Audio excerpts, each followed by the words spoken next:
transition to Tampa Bay, and let's talk about the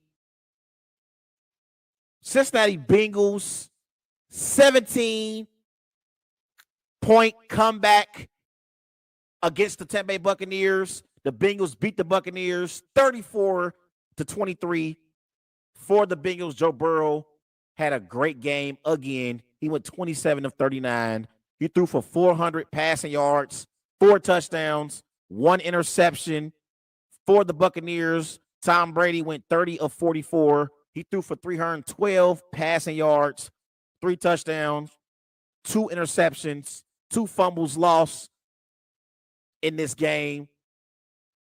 So, as I watched this game Sunday afternoon, my biggest takeaway was the better football team won Sunday in Tampa Bay.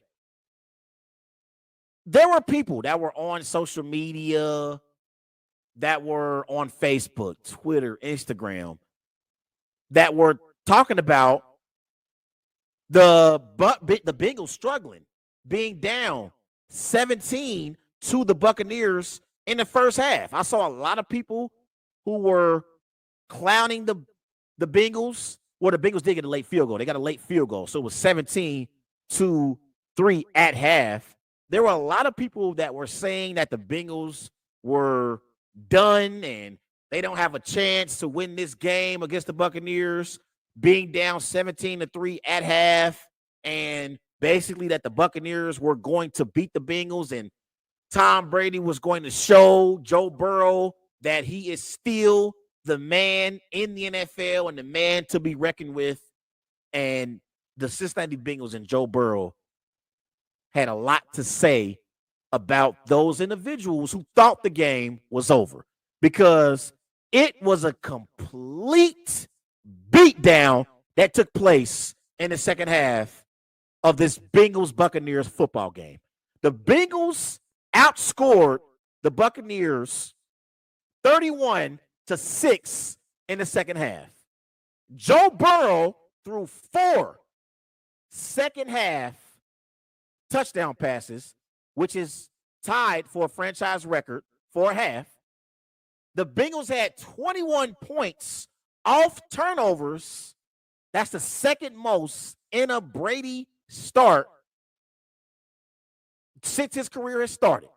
21 points off of turnovers for the Bengals. And in that third quarter, everything fell apart for Tom Brady and the Tampa Bay Buccaneers.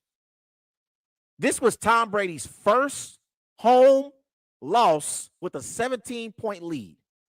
Tom Brady was previously 89-0 in games at home where he had a 17-point lead.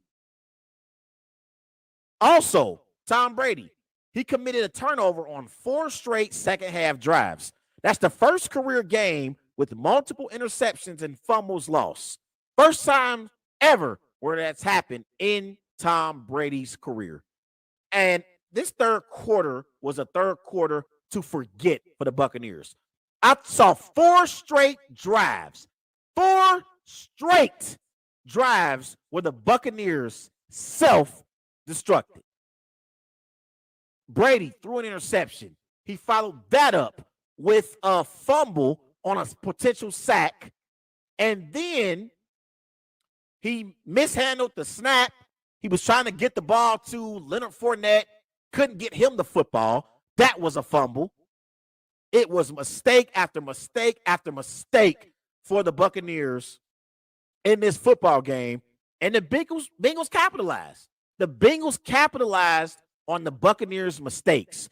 I thought that the Buccaneers lost this game more than the Bengals won this game. I'm not taking nothing away from the Cincinnati Bengals. I want to be very, very clear about what I'm saying. The Bengals are on a 6-game winning streak. Okay? Joe Burrow, in my opinion, is third in the NFL MVP conversation right now. For the season, Joe Burrow got 31 touchdowns, 10 interceptions, 3,885 passing yards. He's completed 68% of his passes. Joe Burrow is an NFL MVP candidate, and the Bengals are a Super Bowl contender. But the Tampa Bay Buccaneers are an awful football team, and they lost this game more than the Bengals won this game. I mean, it was countless error after countless error. As great as the Buccaneers played in the first half, they were that much more pathetic in the second half. Seriously. Like, the Bengals are the more superior football team. Joe Burrow is better than Tom Brady is. And the Bengals are surging in the right direction. For a while, I tried to hold back on giving the Bengals the credit that they deserve because they had beaten teams like the Falcons, like the Panthers, like the Steelers. No, over the last month with wins against the Chiefs, against a Browns team, that's a team that's fighting for their playoff lives, and then against a Buccaneers team that has Tom Brady, the Cincinnati Bengals have elevated to being a top 5 team in the NFL as far as I'm concerned. Seriously. They're playing some great football. And when they were down 17-0 in the second quarter, I didn't blink. I knew they had a chance to come back in the second half. But the Buccaneers are not a good football team. And it's time for Tom Brady to retire. It's time. The time has arrived.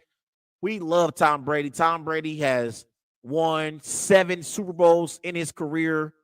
He's won multiple NFL MVP awards.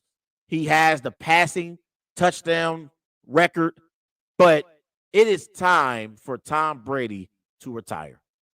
The time has come. It has come, and it used to be a time where things around Tom Brady were going wrong, and that's the reason why his team was losing games. Tom Brady is now a part of the reason why the Buccaneers lose football games. He's a part of the problem.